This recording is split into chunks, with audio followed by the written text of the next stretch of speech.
میں ابھی ایک پروگرام میں گیا نا اسلام آباد میں, بڑا زبردست پروگرام تھا, بڑے بڑے تاجر آئے ہوئے تھے, تھوڑا سا موٹیویٹ کرنا تھا لوگوں کو تاکہ پیسہ کمائیں. تو یہ تو اچھی بات ہے, اسلام تو آپ کو بزنس کا پیسہ کمانے کا حکم دیتا ہے تاکہ ہم بھکاری پن سے نکلیں. بھکاری پن کو تو پسند نہیں کیا گیا نا, ایک شخص بھیک مانگتا ہے, نبی نے اس کو پسند نہیں کیا, تو پوری قوم پورا کنٹری بھکاری بن کے IMF کے سامنے کشکول لے کے کھڑا ہوا ہو تو ہمارے نبی اس کو پسند کریں گے کہ کوئی مسلمان قوم ہو اور قومی سطح پہ بھکاری بن چکی ہو. تو یہ علماء کی ذمہ داری ہے لوگوں کو پیسہ کمانے کی ترغیب دیں, بزنس کی طرف لے کر آئیں, یہ مذہبی ذمہ داری ہے. تو میرا اس میں کوئی کمیشن نہیں تھا, میں گیا, میں نے تقریر کی, لیکن ایک چیز کا مجھے اندازہ ہوا کہ یار ایک چیز یہاں پیدا ہو رہی ہے, پیسہ کمانے کے ساتھ پیسے کی محبت بھی آ رہی ہے. تو مجھے خیال ہوا میں اپنی اسپیچ میں نا ایک بات کہوں کہ آپ یہاں آئے ہیں, سارے ارب پتی کروڑ پتی تاجر ہیں, سب اپنے اپنے تجربے شیئر کر رہے ہیں کہ میں یہ کرتا تھا, آج میں نے اتنے روپے کما لیے, میں یہ کرتا, تاکہ لوگوں کو موٹیویشن ملے. اچھی بات ہے, بہت اچھا پروگرام تھا. تو مجھے خیال ہوا کہ ایک بات میں کہوں کہ ضرور, لیکن ایک چکر نا ہفتے میں ایک دفعہ قبرستان کا ضرور لگایا کرو تاکہ نیتیں ٹھیک ہو جائیں پیسہ کمانے سے. ایسا نہ ہو یہ پیسہ قارون بنا دے آپ کو. تو ایک دفعہ ایسا کیا کرو, جیسے یہ پروگرام ہو رہا ہے بڑا زبردست, لوگ آ رہے ہیں, ایوارڈ مل رہے ہیں, اور تو یہاں سے نکل کے, لیکن میں نے کہا نہیں, میں نے کہا یہ ان کے مینٹل لیول سے نا اوپر کی چیز, ہر چیز ہر جگہ کہنے کی نہیں ہوتی. یہ کہیں گے مفتی صاحب رنگ میں بھنگ ڈال کے چلے گئے, اچھا بھلا ہم دیکھ رہے تھے اتنے کروڑ پتی لوگوں کو سن کے ہمیں بھی خواب آ رہے تھے, کل ہمارے پاس لینڈ کروزر ہوگی, 4 شادیاں ہوں گی, اب پیسہ ہوگا زبردست, یہاں جائیں گے وہاں جائیں گے. یہ مولوی نے آ کے یہاں بھی کیا کر دیا, قبرستان کی باتیں شروع کر دی. تو وہ مناسب نہیں تھا, لیکن دل چاہ رہا تھا کہ میں ان سے کہوں اگلا پروگرام وہ بول دوں گا کہ بہت زبردست پیسہ کمائیں, ایک دفعہ جا کے قبر میں جو آپ سے پہلا کما کے چلے گئے ہیں نا پہلے کما کے, یہ یوٹیوبرس تو یہاں آ رہے ہیں اپنا ایکسپیرینس شیئر کر رہے ہیں, میں ایسا کانٹینٹ بناتا ہوں اور میں ایسے محنت کرتا ہوں. اچھی بات ہے, مجھے بڑی خوشی ہو رہی تھی, تھوڑی سی امیدیں ہوئیں کہ شاید پاکستان اب شاید اچھی سمت میں جانا شروع ہو جائے. تو مجھے ان پہ وہ کوئی نہیں, وہ تو بہت اچھا کر رہے تھے, بلکہ یہ تو ایک ظرف کے بڑے ہونے کی بات ہے کہ آپ بتائیں کہ میں نے پیسہ ایسا کمایا, ورنہ لوگ بتاتے کہاں ہیں. مجھے ان یوٹیوبرز میں خوشی ہو رہی تھی, وہ بتا رہے تھے ہم نے یہ کانٹینٹ بنایا, ہم نے ایسے چینل بنایا, اتنے پیسے کمائے. تو اچھی بات ہے, شیئر کرو یار تاکہ لوگوں کی غربت ختم ہو, وہ بھی کریں یہ کام. لیکن ساتھ ساتھ ایک بات, یہ پیسہ آپ کو سلیمان علیہ السلام جیسا بھی بنا سکتا ہے, اور قارون اور فرعون جیسا بھی, ابو بکر عثمان جیسا بھی بنا سکتا ہے, اور ابو جہل جیسا بھی بنا سکتا ہے. کیا خیال ہے, یہ سارے پیسے والے لوگ تھے نا. تو آپ پیسہ کما کے سلیمان علیہ السلام جیسے شکر گزار بن جاؤ, عثمان ابن عفان جیسے غنی بن جاؤ, عبد الرحمن بن عوف جیسے بن جاؤ.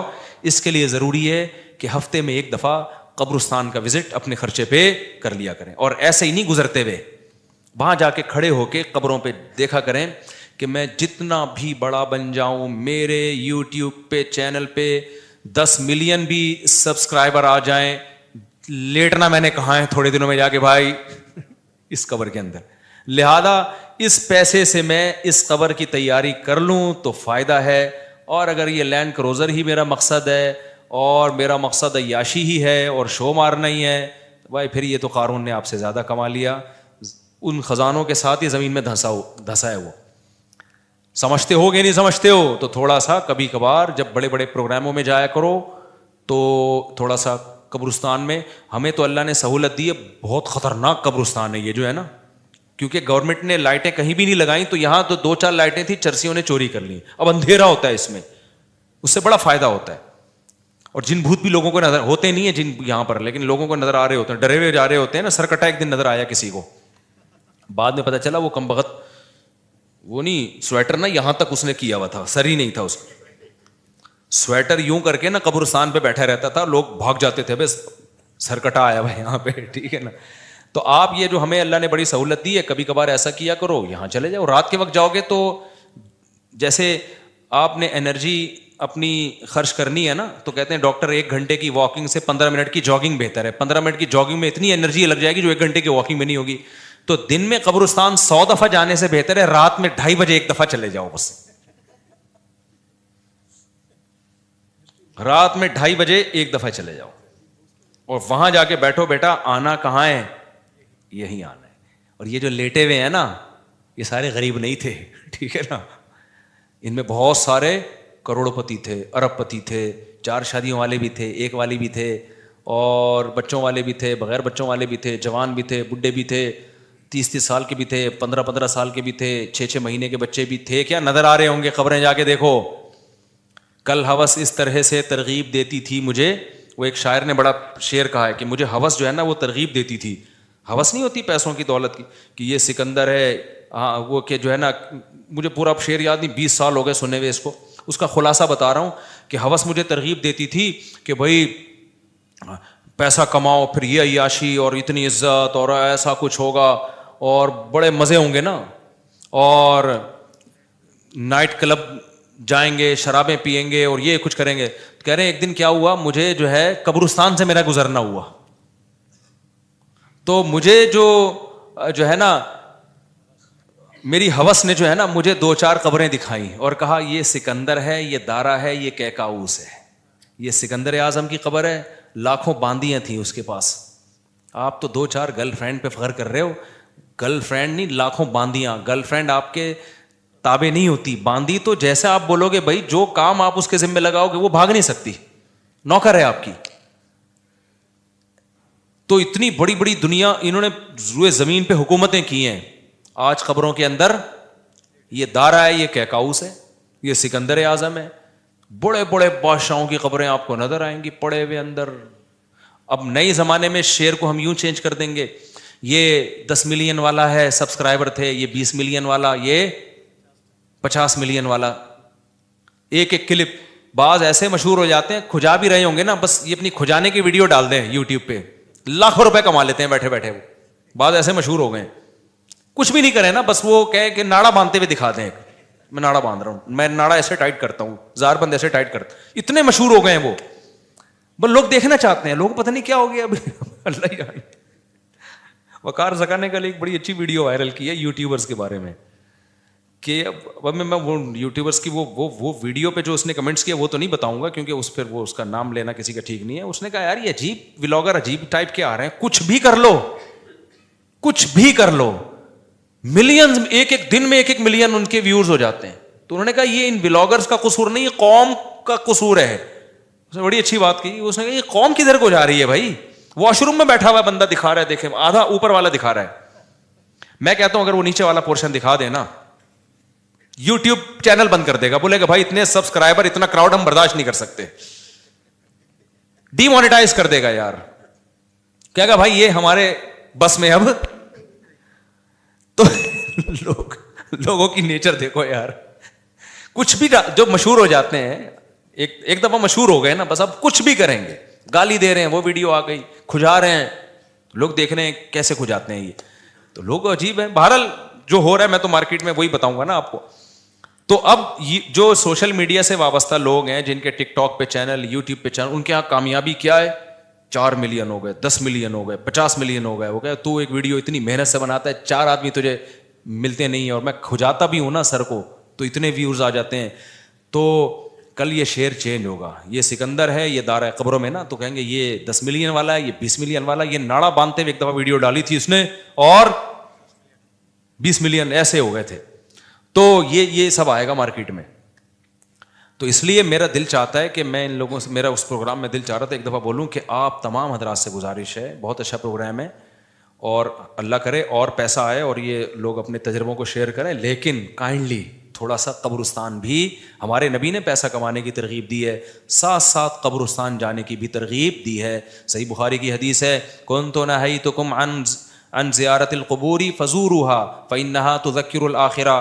نبی نے فرمایا میں نے تمہیں قبرستان جانے سے منع کیا تھا کیونکہ بدعتیں ہو رہی تھیں, شرک پھیل رہا تھا, لیکن اب توحید قائم ہو گئی ہے, شرک کا خطرہ ختم ہو گیا. فرمایا فزوروها, قبرستان جایا کرو, کیونکہ اس سے آخرت یاد رہتی ہے انسان کو, اپنی اوقات میں رہتا ہے, اپنی اوقات سے باہر نکلنے کی کوشش نہیں کرتا. تو اللہ میاں بھی فرما رہے ہیں تم اس کو بہت دور سمجھ رہے ہو, ہم سمجھ رہے ہیں بہت قریب ہے. اور یہ جتنی رنگینیاں اس کائنات کی نظر آ رہی ہیں نا, یہ سب ٹوٹ پھوٹ کے مٹی ہونے والی ہیں, برابر ہونے والی ہیں. تو یوم تکون السماء کالمہل وتکون الجبال کالعہن. اتنے بڑے بڑے پہاڑ اللہ کہتے ہیں روئی کی گالوں کی طرح اڑیں گے. آپ سبسکرائبر کو لے کے بیٹھے ہوئے ہو, یہ بڑے بڑے پہاڑ جو ہل نہیں سکتے نا, یہ روئی کی گالوں کی طرح اڑ رہے ہوں. وتکون الجبال کالعہن ولا يسأل حمیم حمیما. جگری دوست بھی کسی دوست کو نہیں پوچھے گا. تو اگلے ہفتے انشاءاللہ یہاں سے میں آگے سے شروع کروں گا تاکہ یہ صورت ہماری ختم بھی ہو. اللہ تعالی ہمیں موت سے پہلے نا تیاری کی توفیق عطا فرما دے. دنیا کماؤ ضرور بھائی, اتنا فری نہ کراؤ جتنا ہم دنیا کو فری کرا رہے ہیں, اتنا کراؤ جتنا یہاں پر رہنا ہے. اللہ تعالیٰ سمجھنے کی عمل کی توفیق عطا فرمائے. سنتوں کے بعد انشاءاللہ نماز کے بعد نا تھوڑی دیر سوال جواب کا سلسلہ ہوگا, جو بیٹھنا چاہیں بیٹھ سکتے ہیں. میری عمر 30 سال ہے. 1 سال پہلے میں نے عمرہ بھی کیا. میں اپنی پوری زندگی میں نماز قرآن کے قریب نہیں ہوا, لیکن گزشتہ 5 ماہ سے میں نے کوئی نماز نہیں چھوڑی. ماشاءاللہ ماشاءاللہ. کیا مجھے لازمی اپنی پچھلی فرض نمازیں ادا کرنی ہوں گی؟ ارسلان صاحب جی ادا کرنی ہوں گی, لیکن ایسا نہ ہو کہ پچھلی کے چکر میں اب اگلی بھی چھوڑنا شروع کر دیں, زیادہ ٹینشن لے لیں. فی الحال آپ اپنے آپ کو اس کا عادی بنا دیں, لیکن 6 مہینے سے تو عادت پڑ گئی ہے آپ کی, 5 ماہ سے ماشاءاللہ نماز نہیں چھوٹی, تو زیادہ ٹینشن نہ لیں اس کی. لیکن یہ کہ شرعی مسئلہ تو چینج نہیں ہو سکتا, تو اس میں فجر کے ساتھ 2 رکعت فرض فجر کے پڑھ لیے, ظہر کے ساتھ 4 پڑھ لیے, عصر کے ساتھ 4 اور پڑھ لیے, مغرب کے ساتھ پچھلی مغرب کے, عشاء کے ساتھ. اور ہمارے نزدیک وطر بھی چونکہ واجب ہیں, نبی صلی اللہ علیہ وسلم کی اس بارے میں صحیح حدیث موجود ہیں, تو وطر کی بھی قضا کرنی چاہیے. تو ایک دن میں کم سے کم 1 دن کی نمازیں پڑھ لیں آپ, تو اللہ نے چاہا تو انشاءاللہ یہ پوری ہو جائیں گی. مفتی صاحب کراچی کا اجتماع 25 جنوری کو ہے, اور یہ بات پکی ہے, جمعرات مدنی مسجد میں بھی اعلان ہو چکا ہے. آپ اجتماع میں ضرور آئیں انشاءاللہ. صلو علی الحبیب. میرے بھائی چپل مدرسے میں 3 مہینے, کیا لکھا ہے یار, جیل مدرسہ میں, یہ کدھر ہے جیل مدرسہ؟ جیل مدرسہ میں 3 مہینے, جیل کو چپل لکھا ہوا ہے, مہینے رہ کر آیا. آپ سے دعا کی درخواست ہے, دل سے دعا ہے جی. موجودہ حالات میں پتہ نہیں کس چیز کی دعا منگوا رہے ہیں, مجھے سمجھ میں نہیں آ رہا. حال جو بھی ہے, موجودہ حالات میں اگر کوئی شخص حقوق اللہ اور حقوق العباد پورا کرتا ہو مگر اشاعت دین اور بقائے دین کی کسی بھی صورت کا حصہ نہیں بنتا, تو کیا وہ گنہگار ہوگا؟ جی گنہگار ہوگا, کیونکہ نہی عن المنکر فرض ہے, تو ہر شخص پر اپنی استطاعت کے بقدر نہی عن المنکر فرض ہے. مفتی صاحب پیسے اکٹھے کرنے کی کوئی ترتیب بتائیں. میں کافی سالوں سے کوشش کر رہا ہوں مگر پیسہ نہیں آ رہا, مالدار نہیں ہو رہا. آپ پہلے سیونگ کرتے ہیں, 1 سال کا مال بیک اپ کرنا کیسا ہے؟ پیسہ کمانے کے طریقے ان لوگوں سے پوچھو جو پیسہ کما رہے ہیں, سمجھتے ہو؟ ہم تو نہیں کما رہے, سیدھی سی بات ہے. جو تھوڑا بہت تجربوں کے بعد ایک, یعنی کمانے کا مطلب کوشش نہیں کر رہے کمانے کی, ہمیں تو بغیر کوشش کا ہی مل رہا ہے, کیونکہ اب تجربے پہلے میں کر چکا ہوں, انویسٹمنٹ کے ڈبو چکا ہوں. پھر مجھے تعلقات کی بیس پہ ایسے ایماندار تاجر مل گئے کہ ان کے ساتھ جب انویسٹمنٹ کیا تو وہ ایمانداری کی بیس پہ انہوں نے مجھے نفع دینا شروع کیا. تو یہ ہر ایک کو یہ فیسلٹی ملتی نہیں ہے, سمجھتے ہو کہ نہیں سمجھتے؟ تو ایماندار لوگوں کا ملنا بڑا مشکل ہے. اب جب انسان کے تعلقات بہت بڑھتے ہیں تو پھر ایماندار لوگ اس کو لاکھوں میں 2-4 مل جاتے ہیں. اب آپ کو تو لاکھوں ملیں گے نہیں, تو 2-4 کہاں سے ملیں گے اس میں؟ تو یہ جو ہے نا پیسہ کمانے کا, ان لوگوں سے پوچھو جو پیسہ کمانے کے طریقے جانتے ہیں. میری تو زندگی پیسے کو لات مارنے میں گزری ہے, نہیں کمانے میں گزری ہے. لوگ یہ سن کے حیران ہوتے ہیں, مولوی صاحب باتیں کیسی کر رہا ہے.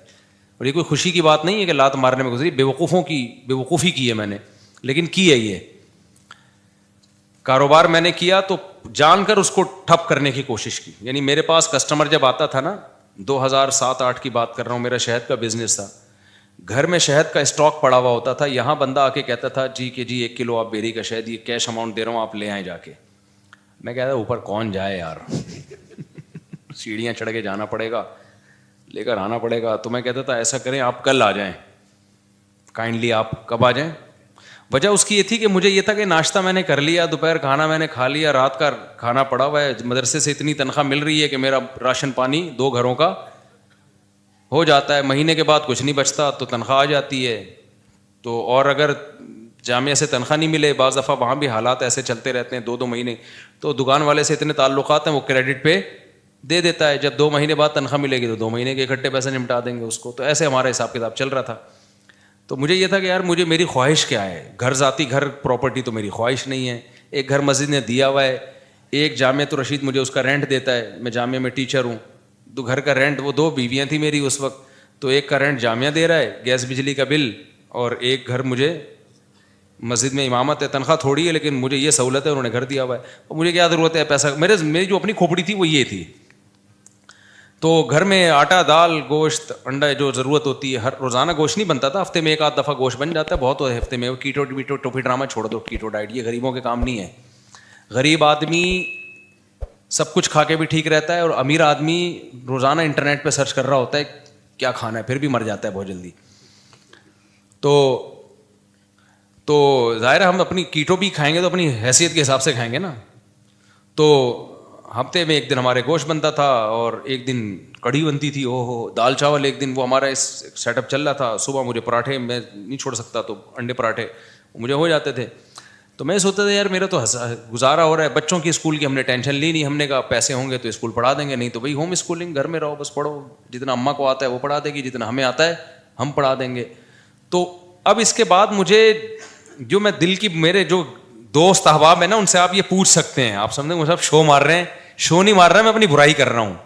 یہ برائی اس لیے کر رہا ہوں, یہ ٹھیک نہیں ہے, آپ ایسا نہ کریں, ہمارا اپنا مزاج ہمیشہ سے ایسا ہی رہا ہے.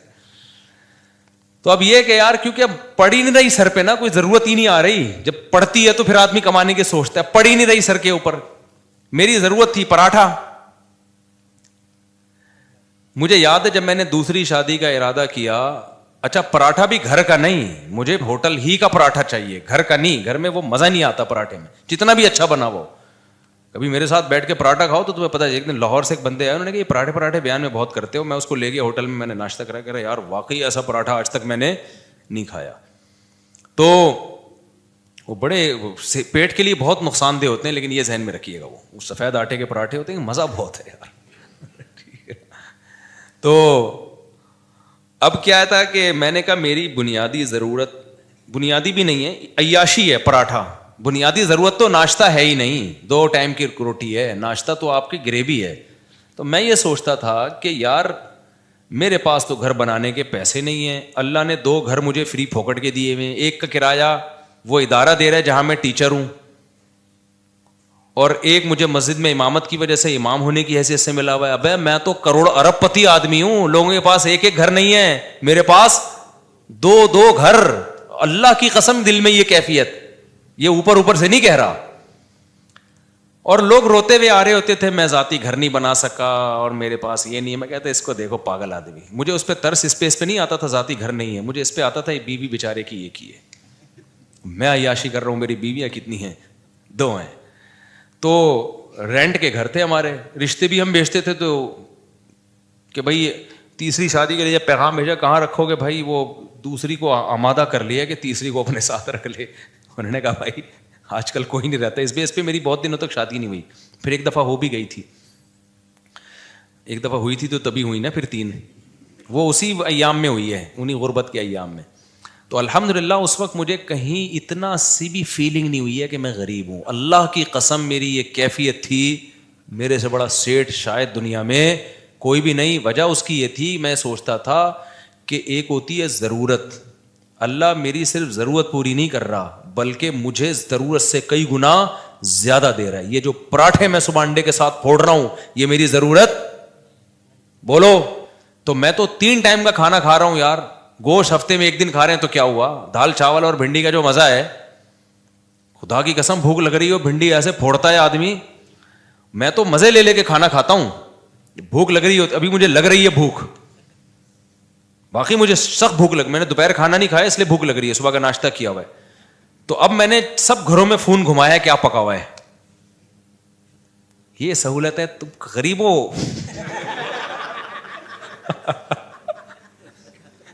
اب میرا تمہیں گالیاں دینے کا دل چاہ رہا ہے.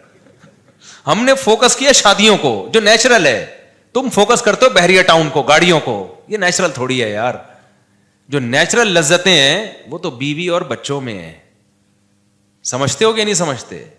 بیویاں ہونی چاہیے, بچے ہونے چاہیے, وہاں سے محبتیں ملتی ہیں. گاڑی بھی تو تھوڑے دن میں جی بھر جاتا ہے, پھر آدمی کہتے ہیں اس سے اونچی کی گاڑی, پھر اس کے بعد پھر بڑے بڑے لوگ گاڑیاں بیچ دیتے ہیں, اوبر میں جا رہے ہوتے ہیں. وہ یہ کھلونے ہیں تھوڑے دن کے دل بہلانے کے, ان سے دل بھر جاتا ہے. نہ بیویوں سے دل بھرتا ہے نہ بچوں سے دل بھرتا ہے. یہ تو نیچرل ہے نا, پراٹھے سے دل بھرتا ہے. کبھی روٹی سے دل بھرا کسی کا؟ 1 دن کھائی 2 دن کھائی, اب میں نہیں روٹی کھا رہا, اب پھر بھوک لگے گی پھر روٹی کھانے کا دل. یہ نیچرل ہے. تو ہم شروع سے کوشش کرتے ہیں نیچر پہ رہیں بھائی, نیچر پہ رہیں. تو یہ تو بچکانا باتیں ہیں, گاڑی بنگلہ بحریہ ٹاؤن, پیسہ بہت دے دیا تو بنا لو, نہیں ہے تو یہ کوئی تھوڑی فضول چیزیں ہیں یار. دیواروں اینٹوں سے, میں نے تو اپنی زندگی میں ایسے ایسے لوگوں کو دیکھا اربوں روپے لگا کے انہوں نے شیش محل بنایا, اتنا بہترین گھر, خدا کی قسم رہنا نصیب نہیں ہوا. جس دن گھر تیار ہوا ہارٹ اٹیک ہوا, مر گئے. کاش وہ اربوں روپے لگا کے اپنی صحت کا خیال کر لیتے یا کچھ اور کر لیتے. تو وہ بچے بھی پھر وہ فری پھوکٹ کے پیسہ نا بیچ باچ کے کھا رہے ہوتے ہیں, عیاشیوں میں اڑا رہے ہوتے ہیں. تو اس لیے ابھی جو ہے وہ میں نے گھروں میں فون گھمایا تو شلجم اور جو ہے گوشت کا شوربہ کہیں نہیں پکا ہوا تھا. تو گارڈوں سے میں نے پوچھا تم لوگوں نے کیا پکایا, انہوں نے کہا شلجم گوشت. میں نے کہا ہم آپ کے ساتھ کھانا کھائیں گے آج. شلجم گوشت شوربے والا تازہ, ایسا مزہ آتا ہے یار. بڑے گوشت میں شلجم ڈال دو, سبزی ڈال کے پکاؤ, بڑا مزہ. تو اتنی خدا کی قسم یہ لذیذ نعمتیں اللہ, بھوک لگ رہی ہو, اچار ہو, دال چاول ہو, کڑی پتے والی, آپ کو لگ نہیں رہی نا, اس لیے آپ کو مزہ نہیں آ رہا. ابھی سموسے کھا کے بیٹھے ہوگے آپ چائے کے ساتھ. جس کو بھوک لگ رہی ہو نا اس کو یہ میری باتوں کو وہ انجوائے کرے گا. مجھے چونکہ لگ رہی ہے, باتوں میں مزہ آتا ہے. یہ نیچرل لذتیں ہیں جن کو یہ مل رہی ہیں, بس وہ عیاشیوں میں ہے بھائی. کیا کرنا ہے ایسی دولت کا, نہ کچھ کھا سکتا ہے نہ.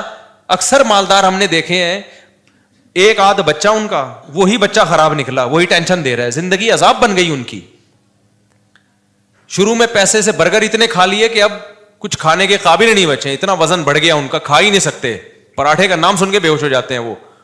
تو سب سے بڑی نعمت صحت ہے, بیوی بچے ہیں, اور سر چھپانے کے لیے جگہ مل جائے, بے شک وہ کرائے ہی کی کیوں نہ ہو. تو میں کہتا یار لوگوں کے پاس ایک جگہ, میرے پاس کتنی ہے, حالانکہ میرا ان میں سے ایک بھی نہیں. مسجد والے جب امامت سے نکالے تو گھر بھی گیا, کیا خیال ہے. تو اور ایک کا کرایہ جامع رشید دے رہا تھا, وہ بھی کرایہ دے رہا تھا, تو انہوں نے کہا لے لو, اور وہ بھی ایک مخصوص کرایہ تھا. تو مجھے لگا کہ یار میرے لیے اتنا بہت ہے. 2 کمروں کا گھر لیا ہوا تھا میں نے. ایک دفعہ ایک صاحب آئے ہمارے گھر, دیکھے 2 کمروں کا گھر ہے, انہوں نے کہا یار مفتی صاحب ممبر پہ باتیں اتنی بڑی بڑی, یہ گھر ہے ٹوٹل.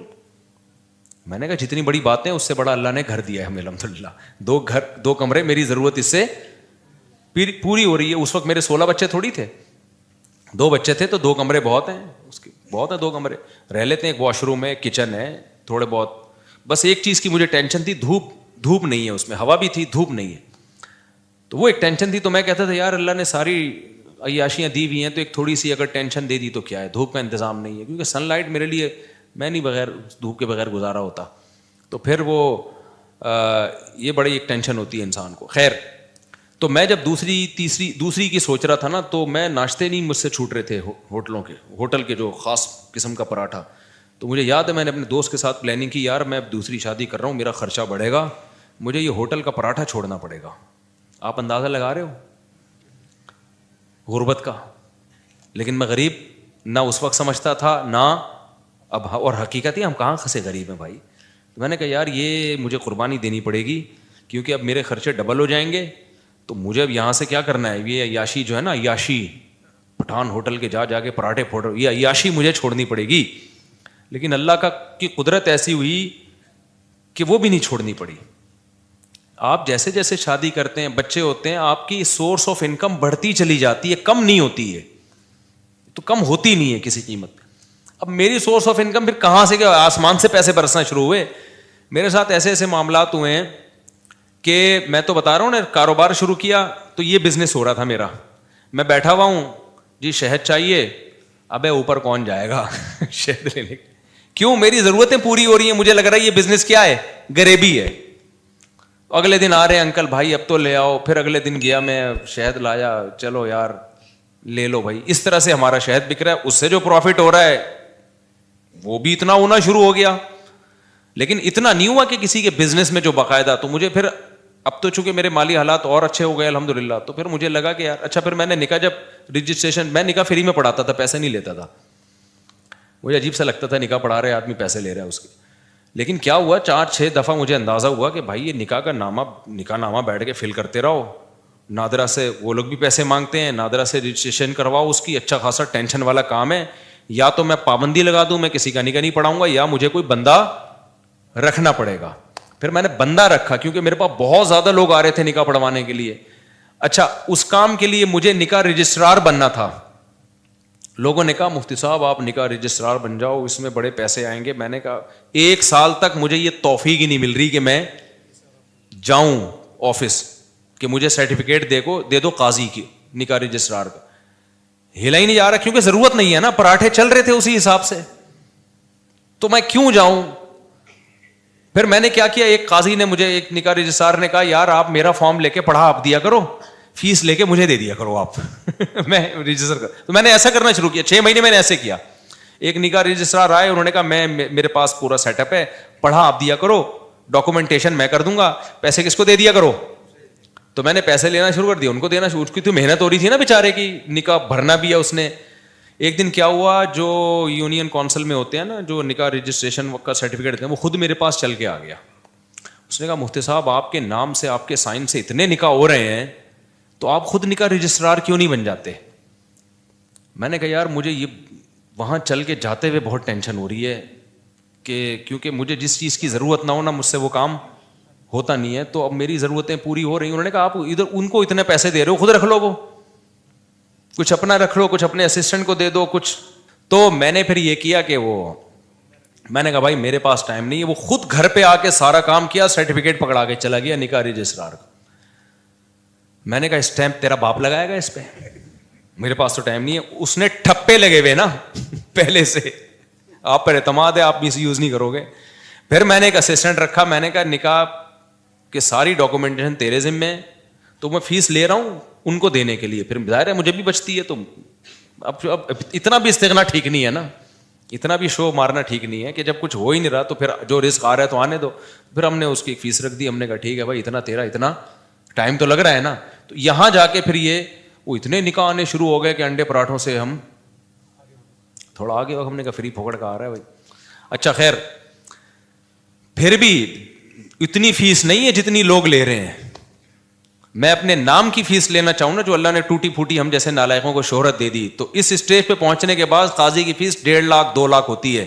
ہماری فیس اس سال 10,000 ہوئی ہے, سمجھ رہے ہو. اور اس میں بھی لوگوں کو کہا ہوا ہے کہ کوئی بھی ایک دفعہ کہہ دے کہ میرے پاس نہیں ہے, تو دوبارہ اس سے پوچھنے کی ضرورت نہیں ہے.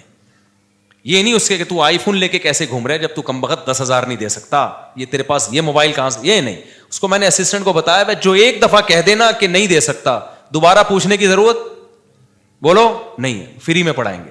تو فری میں بہت سارے نکاح پڑھاتا ہوں, اور تعلق والوں سے تو ایک روپیہ بھی نہیں ہوتا, بلکہ اسسٹنٹ کو اپنی جیب سے دے رہا ہوتا ہوں کہ یار تیری محنت تو لگ رہی, نادرا میں تو خرچہ ہو رہا ہے نا, مجھ سے لے لینا پیسے. وہ سمجھ میں نہیں آ رہی میرا خیال ہے بات. تو ہم نے تو پوری زندگی کوشش کی ہے نالائقی میں پیسے کو لات مارنے کی. تو یہ شادیاں بچوں ہی کی برکت ہے جو اللہ کھلائے. اللہ نے مجھے زندہ رکھا ہوا اب تک اس لیے تاکہ 15 سال پہلے جو میرے ساتھ دوست تھے نا, جو کہتے تھے تم شادیاں کر رہے ہو, پیسہ ہے نہیں تمہارے پاس, بھوک سے مرو گے, تو اللہ نے مجھے اب تک زندہ اس لیے رکھا ہوا ہے یہ بتانے کے لیے کہ ان کو بتا دینا کہ اس بچوں کی اسپیڈ بھی کم نہیں ہوئی ہے, شادیوں کی اسپیڈ میں بھی کوئی کمی نہیں آئی ہے, اور اللہ کیسے کھلا رہا ہے, کیسے پلا رہا ہے. ایک اہل حدیث دوست نے میرے 2010 یا 11 میں مجھ سے ملنے کے لیے آئے تھے. اتنی بڑی داڑھی ان کی, لال نا کلر, وہ مہندی لگائی ہوئی انہوں نے. میری 4 شادیوں والی کتاب پڑھی انہوں نے. ابھی میرا کل ان سے فون پہ, پرسوں ان سے فون پہ بات ہوئی ہے, اس لیے میں یہ واقعہ سنا رہا ہوں.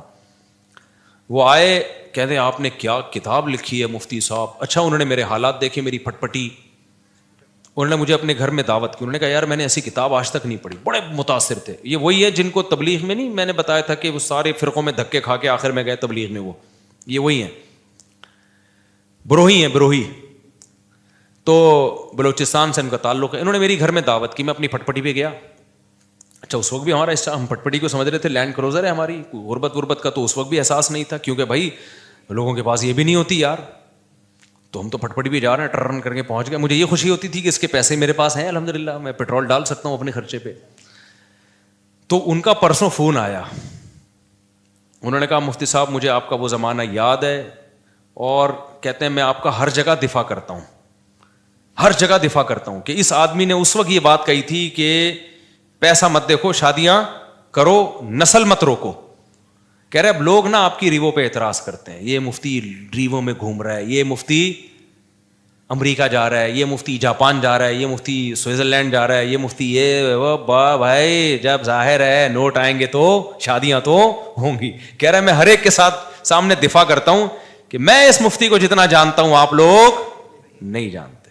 اس مفتی کے پاس بچے پہلے آئے ہیں, بیویاں پہلے آئی ہیں, ریوو, اور ابھی تک یہ ریوو میری نہیں ہے, کرائے پہ ہے. اچھا یہ ویسے ہی راز کی بات بتا دوں, لیکن ہم اس کو کیا سمجھتے ہیں, یہ بینک سے لیوے تو رینٹ دینا پڑتا ہے تو. لیکن بھائی ہمیں اس سے کیا میری ہے یا رینٹ کی ہے, ابے ہے تو اسٹیئرنگ کس کے کنٹرول میں ہے, میرے کنٹرول, میری ہے بس. کرائے کا گھر ہے, اگر چابی اس کی میرے پاس ہے تو کس کا گھر ہے وہ, مالک مکان میری پرمیشن کے بغیر نہیں گھس سکتا گھر میں. آئے نا اگر بولو تو کیوں آ رہا ہے بھائی, تو میرا گھر ہے. تو اتنا کافی ہے میرا ہونے کے لیے, اس سے زیادہ کی ہوس مت کرو. پھر بہت پیسہ اللہ نے دے دیا تو ٹھیک ہے. اب مجھے گارڈننگ کا بہت شوق تھا, میرے پاس تو زمین ہی نہیں تھی سبزیاں اگانے کے لیے.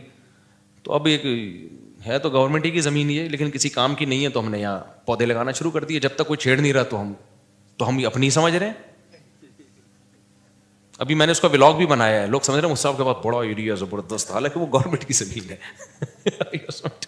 لیکن مجھے اس سے کیا کرنا, جب وہ میرے کام میں سبزی اگا کے مجھے دے رہی ہے, میرے ٹماٹر کا شوق پورا کر رہی ہے, میری بھنڈی کا شوق پورا کر رہی ہے, تو ابے اپنی بھی تو یہی کرتی ہے, اس میں گورنمنٹ تو خوشی ہوگی, اچھا کسی کام میں آ رہی ہے. یہ جو نرسری والے ہوتے ہیں یہ تو فٹ پاتھوں پہ لگا رہے ہوتے ہیں نا, یہ جو فٹ پاتھ پہ نہیں, وہ جو بیچ میں روڈ کے بیچ میں جگہ ہوتے ہیں, گورنمنٹ تو چاہتی ہے اچھا ہے گرینری ہوگی, تو بس وہ اپنی سمجھو اس کو یار تم.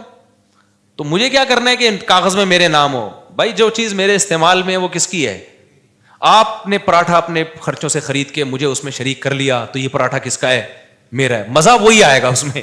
اب میں کہ یہ میں نے چونکہ اپنے پیسوں سے نہیں خریدا, ابے تو بے وقوف آدمی ہے, تو کسی اور کے پیسوں سے اگر تو تجھے پراٹھا کھلا رہا ہے, وہ تیرا دوست ہے, کوئی بھیکاری بن کے نہیں کھلا رہا, کوئی ایسا نہیں کوئی بعد میں تجھے تانے دے رہا ہو, تو تمہیں تو نوالا پیٹ میں جا رہا ہے نا, تمہاری تو بنیادی ضرورتیں پوری ہو رہی ہیں. اب تمہارے خرچے پہ ہو, کسی اور کے خرچے پہ ہو, تمہیں آم کھانے سے مطلب ہے, تمہیں پیڑ گننے سے مطلب نہیں ہونا چاہیے. تو میرے رب کے مجھ پر احسانات ہیں, جب میں پیدا ہوا تو مجھے ماں بھی ملی محبت والی, باپ بھی ملا محبت والا, بہن بھائی کی نعمت ملی, ابا اماں کھلاتے رہے, اس وقت میرے خرچے پہ نہیں ابا کے خرچے پہ ہم کھاتے رہے, ہمیں کھانے سے مطلب تھا.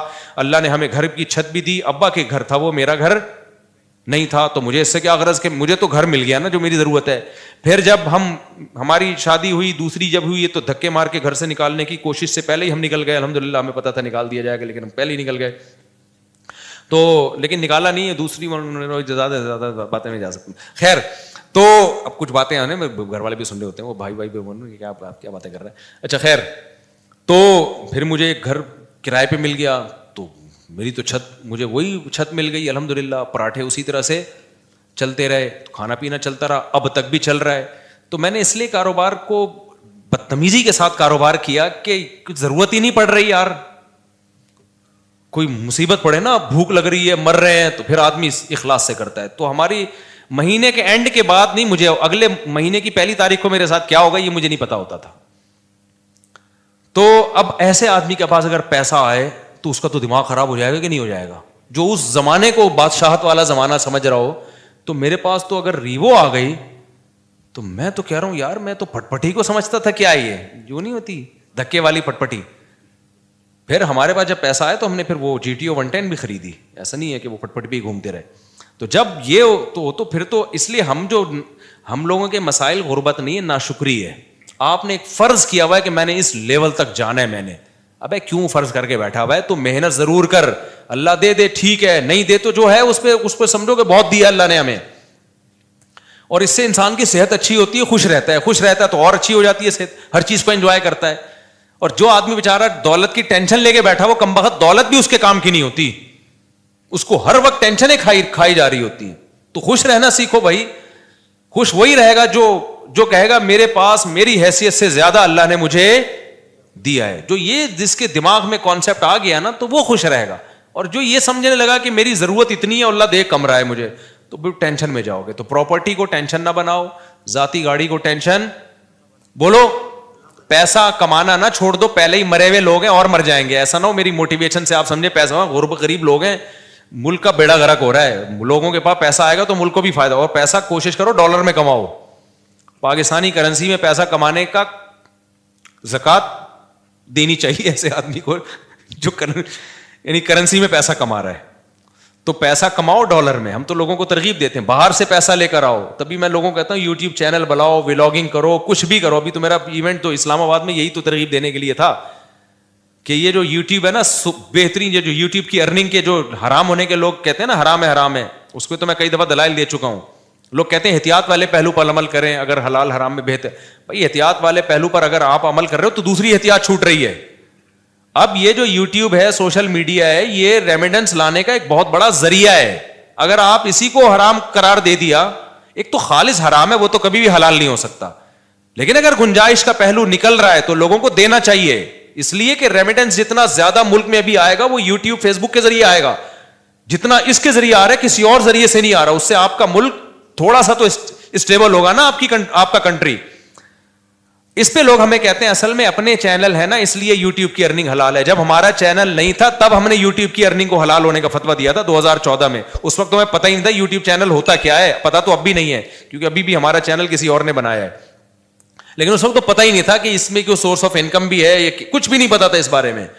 تو اس وقت ہم نے جائز ہونے کا فتویٰ اسی وجہ سے دیا تھا کہ بھائی اس میں دونوں پہلو نکل رہے ہیں, لیکن جائز ہونے والے پہلو کو ترجیح دی جائے گی. کیونکہ اصل جو یوٹیوب سے آپ کو ارننگ ملتی ہے وہ پروڈکٹ کو پروموٹ کرنے کی ملتی ہے. اس میں جو لڑکیاں آ رہی ہیں وہ ایک اضافی چیز ہے, پیسے اس کے نہیں مل رہے. جیسے موبائل کی دکان پہ آپ لڑکی کو بٹھا دو تو بٹھانا غلط کام ہے. آپ نے اگر خود بٹھایا ہو, کسی اور نے بٹھایا تو وہ آپ کو گنا بھی نہیں ملے گا اس کا. تو یوٹیوب ہمارے مشورے سے تھوڑی لا رہا ہوتا ہے وہ اشتہار میں لڑکیوں کو. تو آپ نے اگر موبائل کی دکان پہ لڑکی بٹھا دی ہے تو لڑکی بٹھانا غلط عمل ہے, لیکن اس سے آپ کی ارننگ تھوڑی حرام ہو جائے گی کیونکہ لڑکی دیکھنے کے پیسے تھوڑی لوگ دے رہے ہیں نا. آپ کو نہیں آ رہی سمجھ میں میرا خیال ہے. اب دیکھو آج کل لوگ کیا بڑی غیر اخلاقی حرکت کر رہے ہیں کہ ان کی دکان چل نہیں رہی ہوتی تو کسی حسینہ کو لا کے بٹھا دیتے ہیں موبائل شاپ پہ. آپ کو پتا ہے قوم ٹھرکی ہے, شادیاں وادیاں تو کرتی نہیں ہے, تو کہیں سے بھی ان کو اسمیل آ جائے نا کسی لڑکی کی تو وہاں پہنچ جاتے ہیں. وہاں بیٹھو داڑھی مونچھوں والا عجیب سا بغلیں بال بڑے ہوئے اس کے وہ بیٹھا ہوا ہے وہاں پہ, اور ایک میں کوئی حسینہ بیٹھی ہوئی ہے موبائل بیچ رہی ہے. تو کراؤڈ کدھر, ٹھرکیوں کا کراؤڈ کدھر جاتا ہے؟ کہتے ہیں چلو موبائل ملا نہ ملا, اس بہانے کسی انٹی سے بات کا موقع مل جائے گا, تو وہاں چلے جاتے ہیں. موبائل بھی اس بہانے بک جاتا ہے. تو یہ غیر اخلاقی حرکت ہے نا. لیکن کوئی مفتی یہ نہیں کہے گا کہ وہ جو موبائل فروخت ہوا ہے اس کی ارننگ حرام ہو گئی ہے, اس لیے کہ ارننگ اس لڑکی سے بات چیت یا بد نظری کی نہیں ہے. اس کو جو پیسے مل رہے ہیں وہ اس موبائل کے عوض میں پیسے مل رہے ہیں. تو یہ عمل غلط ہے کہ آپ لوگوں کو غلط طریقے سے کھینچ کے لا رہے ہو, لیکن اس سے ارننگ حرام نہیں ہوگی. اور یہ بھی عمل جب غلط ہے جب آپ نے کیا ہو. تو یوٹیوب پہ جو مونیٹائزیشن کے بعد آپ کو پیسے ملتے ہیں وہ کمپنیوں کی پروڈکٹ کو پروموٹ کرنے کے پیسے ملتے ہیں. وہ پروموٹ کرنے کے لیے لڑکیوں کو بھی بیچ میں گھسیڑ دیتے ہیں وہ. تو یہ غلط کر رہے ہیں, لیکن یہ آپ غلط نہیں کر رہے. یہ کون غلط کر رہا ہے؟ یہ گوگل غلط کر رہا ہے. تو گوگل ہمارے پاس ہوتا تو ہم نہیں کرنے دیتے اس کو. تو یہ آپ کے اختیار میں تھوڑی ہے. اس کی مثال ہے آپ نے کرائے پہ کسی کو دکان دے دی موبائل بیچنے کے لیے. آپ نے کہا بھائی مجھے اتنا رینٹ چاہیے, اس نے لڑکی لے جا کے بٹھا دی. لوگ کہیں گے آپ کی دکان میں لڑکیاں بیٹھی ہوئی, آپ کہیں گے بھائی یہ میرے اختیار میں نہیں ہے, یہ میں نے کسی کو رینٹ پہ دی بھی ہے, اور میں نے شراب کی دکان نہیں کھولی, اس پہ شراب بیچنے کی اجازت نہیں ہے. اب وہ بیٹھا ہے, یہ اس کو سمجھاؤ, تبلیغ میں سیر روزہ لگواؤ اس کا, تاکہ وہ یہ کام نہ کرے. تو یہاں بھی ایسا ہی ہو رہا ہے. اس لیے مفتی کا کام ہوتا ہے, جو مفتیان کرام ہوتے ہیں ہر پہلو سے فتویٰ دو. ہمارے پاس 2013-14 میں یہ یوٹیوب کی مونیٹائزیشن کے سوالات آئے تھے. اس وقت علماء کا پینل بیٹھا تھا پوری ڈیٹیل کے. اس وقت ہمارا کوئی چینل نہیں تھا, نہ ہمارا ارادہ تھا, اور 2-3 سال کے بعد بھی لوگوں نے بتایا کہ چینل آپ مونیٹائز کر لیں. میں نے کہا چھوڑو یار, ہمیں کیا پیسہ کمانا ہے یوٹیوب, ہم وہی ہمارے تو پراٹھے پورے ہو رہے ہیں. تو پھر بھی نہیں کیا ہم نے مونیٹائز. لوگ کما رہے تھے, ہم نے کمانے دیا ان کو. اس کے بعد پھر یہ جو ایڈمن ہے ہمارے یو ایس اے میں احمد طالب, انہوں نے 18 میں چینل بنایا, انہوں نے خود یہ مونیٹائزیشن کی ہے. مجھے تو مونیٹائزیشن کا لفظ ہی کئی دنوں کے بعد جا کے یاد ہوا تھا کہ یہ کیا ہوتا ہے. پھر پیسہ بھی انہی کے پاس جاتا ہے. انہوں نے کہا ہم نے وہ لوگ رکھنے, امپلائیز رکھنے چینل کو گرو کرنے کے لیے. تو اگر پھر بھی میں نے بھی بنایا ہو تو اس میں یہ الزام کہ چونکہ اپنے چینل مونیٹائز ہوئے ہوئے اس چکر میں انہوں نے مفتیوں نے حلال ہونے کا فتویٰ دیا, تو یہ بدگمانی ہے. یعنی مولویوں کو کسی حال میں جو, اگر ہم حرام ہونے کا فتویٰ دیتے ہیں نا تو پتہ ہے لوگ کیا کہتے ہیں, اب یہ ان کو تو کیا, ان کی تو چارج, ان کے تو نکاح پڑھا کے پیسے آ رہے ہیں نا, ان کے تو ہدیے نذرانے مل رہے ہیں, قوم جائے بھاڑ میں, ان کو بس حلال حرام کی. تو لوگ یہ باتیں کرتے حلال ہونے کا فتویٰ دیا, اصل میں اپنے چینل کھل گئے ہیں نا ان لوگوں کے, اس لیے یہ کر رہے ہیں. تو وہی ہے ملامتی فرقہ ہے مولوی تو کسی حال میں. اور کچھ مولوی ایسے ہوتے بھی ہیں, 2 نمبر بھی ہوتے ہیں, لیکن ہمارے ہاں جو فتویٰ دیا گیا ہے وہ اس کسی لالچ کی بیس پہ نہیں دیا گیا. اور میں اور مزید آپ کو ایک احتیاط, ہم نے فتویٰ دیا اس کی مونیٹائزیشن کے جواز کا, لیکن جب ہمارے ایڈمن احمد بھائی نے میرے چینل کو مونیٹائز کیا ہے نا, تو میں نے کہا اس میں دوسرے علماء سے بھی فتویٰ لوں گا, اپنے بارے میں اور احتیاط کروں گا. ہم نے دوسروں کو تو جواز کا فتویٰ دیا ہے, لیکن اپنے بارے میں اپنی فتوے پر عمل کروں نہ. تو جو ایکسپرٹ مفتیان کرام ہیں, ان جو مجھ سے بھی زیادہ ایکسپرٹ ہیں, آدھا ایک گھنٹہ میں نے بیٹھ کے ان سے پھر اس پہ ڈسکشن کی ہے کہ بھائی اور بھی جتنے پہلوؤں کے لحاظ سے اس پہ غور کیا جا سکتا ہے. تو یہ بات کہاں سے چلی تھی؟ تو یہ مجھ سے پوچھ رہے ہیں کہ پیسہ کمانے کا طریقہ, تو میرے پاس تو ایک ہی طریقہ ہے, شادیاں کرو, بچے اسپیڈ سے پیدا کرو, جب ضرورت بڑھے گی تو رزق کے دروازے بھی بڑھ جائیں گے. لیکن ایسا ہے نہیں, بچے بھی اسپیڈ سے پیدا کرو, رزق کمانے کی کوشش بھی کرو. آپشنل ہمارے ساتھ ایسا ہو گیا کہ ہم نے رزق کو لات ماری پھر بھی رزق آ گیا, لیکن اللہ کا قانون یہ نہیں ہے. قانون اللہ کا یہ ہے کہ آپ کو شادی بھی کرنی ہے اور کمانے کی فکر بھی. میرے ساتھ شاید اس لیے بھی ہو گیا ہو کہ ہم تو دین کی خدمت کے لیے میں نے وقف کیا اپنے آپ کو کہ یار ہم ساری زندگی دین کی خدمت کریں گے, تو شاید اللہ کی کوئی رحمت ہو گئی ہو کہ چلو یار ایک بندہ دین کی خدمت میں لگا ہوا ہے, اور عبرت کا نشان نہ بن جائے کہیں 4 شادیوں کے بعد سارا فلسفہ ہی دفن ہو جائے شاید. اور یہ بھی ڈھیل بھی ہو سکتی ہے اللہ کی طرف سے, استدراج بھی, کہ اللہ تعالیٰ میرے کسی عمل سے ناخوش ہوں, اللہ بچائے ایسی بات سے. لیکن بہرحال اللہ کہ ٹھیک ہے ابھی کھا لے بیٹا, تجھے پکڑوں گا میں, اللہ بچا کے, یہ بھی ڈر لگتا ہے ہمیں. تو یہ بہت سارے ہو سکتے ہیں, لیکن جو شریعت کا اصول, قاعدہ اور ضابطہ ہے کہ جیسے نماز پڑھنا فرض ہے, رزق حلال کمانا اور اس کی کوشش کرنا بھی اسی طریقے سے فرض ہے. تبھی میں ان دنوں میں بھی تعریف کے طور پر یہ باتیں نہیں کرتا تھا, میں کہتا یار یہ میں نالائق ہوں, مجھے کرنا چاہیے, جو میرے بچوں کی اسپیڈ اسی اسپیڈ سے پیدا ہو رہے ہیں تو مجھے ان کی فیوچر کی فکر کرنی چاہیے, کچھ کاروبار کرنا چاہیے, کچھ جو ہے نا کمانے کی فکر کرنی چاہیے. تو یہ فکر کرنا فرض ہے. ایسے توکل جائز نہیں ہے کہ ہاتھ پہ ہاتھ رکھ کے بیٹھے رہو کہ چیچو کے پراٹھے کا خرچہ پورا ہو رہا ہے, تو کل جب غربت آئی نا تو پھر بہت بڑی مصیبت کھڑی ہو جاتی ہے, چاروں بیویاں مل کے تمہیں چترول لگائیں گی پھر صحیح بات کہ دکان پکوڑوں کی اور باتیں. تو ایک بھی شادی کر رہا ہے اور ایک بھی شادی غربت میں بڑے مسائل کھڑے ہو جاتے ہیں. ایک غربت اللہ کی طرف سے ہوتی ہے, بھائی آپ نے کوشش کی پھر بھی نہیں ہو رہا, تو اس میں تو انسان صبر کرے. ایک اپنی حماقت سے ہوتی ہے, وہ خطرناک ہے, وہ خراب ہے. آج کل جو زیادہ تر غریب ہے نا, ہم وہ اپنی حماقتوں سے ہیں. باقی یہ جو بھائی نے پوچھا ہے پیسے کمانے کا طریقہ, تو بھائی ماہر لوگوں سے پوچھیں. آپ یہ دیکھیں آپ کے اندر کیا قابلیت ہے. ایک اہم بات, ابھی جو اسلام آباد میں گئے نا, بڑے بڑے یوٹیوبرز آئے ہوئے تھے. ایک یوٹیوبر نے بڑی پیاری بات کی, ادھر ملیر کینٹ کے تھے وہ. انہوں نے کہا کہ یہ جو بھی پیسہ کمانے کی کوشش کرتا ہے نا, اور وہ چاہے کہ پہلے دن میں آ جائے گا, وہ کبھی بھی کامیاب نہیں ہوتا. آپ تسلی کے ساتھ, محنت کے ساتھ جو آپ کے اندر صلاحیت ہے وہ کرتے رہو. ہم میں سے ہر شخص 2 دن میں کروڑ پتی بننا چاہتا ہے, تو اس سے ڈپریشن کے علاوہ کچھ بھی حاصل نہیں ہوتا. جواری بن جاتے ہیں 2 دنوں میں کروڑ پتی, جوا کھیلنے والے, لیکن 2 دنوں میں پھر وہ بھکاری بھی بن جاتے ہیں. تو وہ جوئے والا طریقہ ہے, حلال طریقے سے ایسا بہت ہی کم ہوتا ہے.